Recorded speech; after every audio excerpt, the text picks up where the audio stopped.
मुलांचं अभ्यासात लक्षच लागत नाही, ही तक्रार जवळजवळ प्रत्येक पालकांची असते नाही का? पण काय होईल जर असं कळलं की काही सोप्या वैज्ञानिक युक्त्या वापरून कोणत्याही औषधांशिवाय मुलांची एकाग्रता नैसर्गिकरित्या वाढवता येते?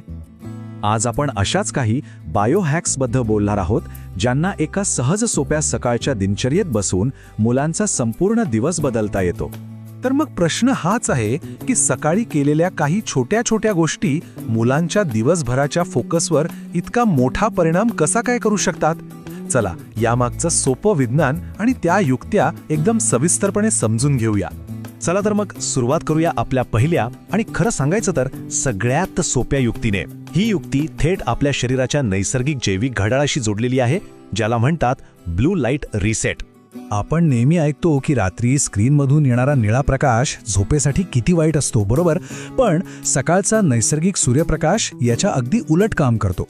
तो मेंदूसाठी जणू काही एक वेकअप अलार्म आहे, जो शरीराला सांगतो की आता जागा होण्याची आणि सक्रिय होण्याची वेळ झाली आहे. आता यातली गंमत अशी आहे की यामागे एक भन्नाट विज्ञान आहे. सकाळी जेव्हा सूर्यप्रकाश आपल्या डोळ्यांवाटे आत जातो ना, तेव्हा तो मेंदूला कॉर्टिझॉल नावाचा हार्मोन तयार करायला सांगतो. हा आहे आपला नैसर्गिक अलर्टनेस हार्मोन.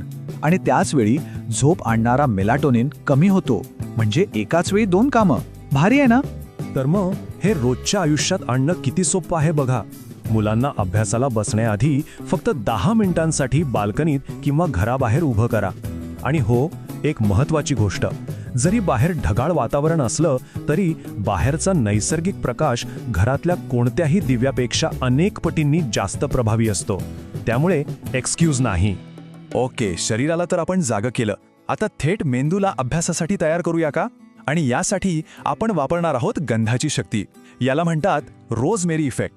आपला वास घेण्याचा सेन्स आहे ना, तो थेट मेंदूच्या मेमरी आणि इमोशनच्या सेंटरशी जोडलेला असतो.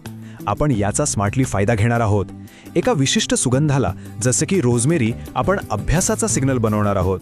आणि ही काही जादू नाही, यामागे सुद्धा पक्क सायन्स आहे.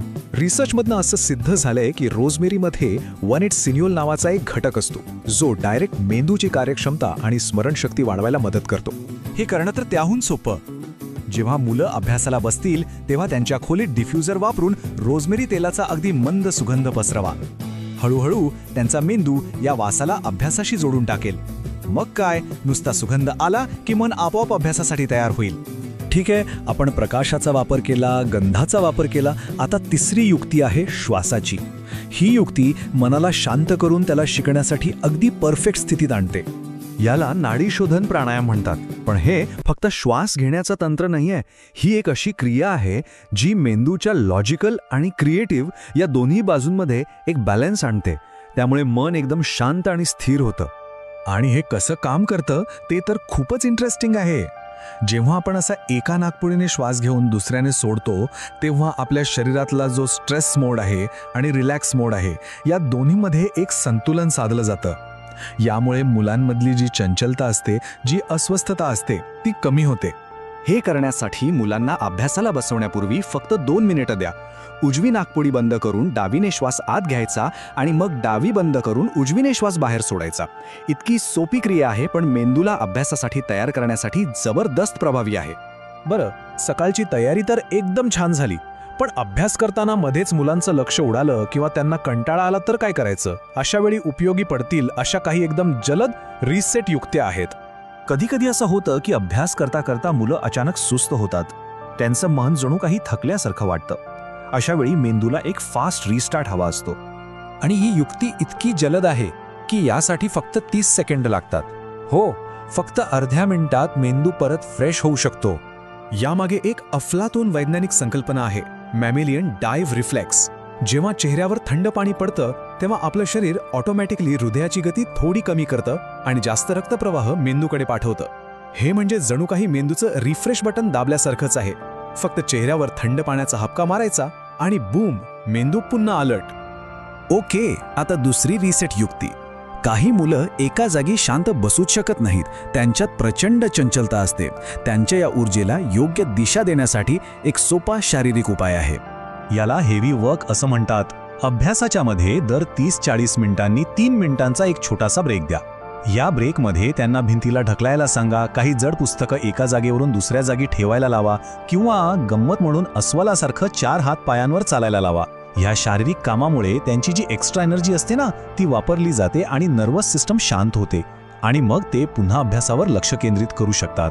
तर आतापर्यंत आपण ज्या युक्त्या पाहिल्या त्या सगळ्यांना एकत्र करून एका जबरदस्त सकाळच्या रुटीनमध्ये कसं बसवता येईल ते पाहूया.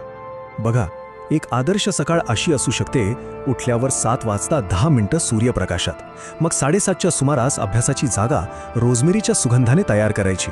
8 वाजायला 5 मिनिटं असताना 2 मिनिटं नाडी शोधन प्राणायाम आणि बरोबर 8 वाजता अभ्यासाला सुरुवात. मग दर अर्ध्या तासाने एक छोटासा हेवी वर्क ब्रेक. या सगळ्या छोट्या छोट्या सवयी मिळून एकाग्रतेमध्ये खूप मोठा फरक घडवून आणू शकतात. तर मग या सगळ्या माहितीनंतर एक महत्त्वाचा प्रश्न: यापैकी असा कोणता एक छोटासा बदल आहे जो उद्यापासूनच करून पाहायला जाऊ शकतो?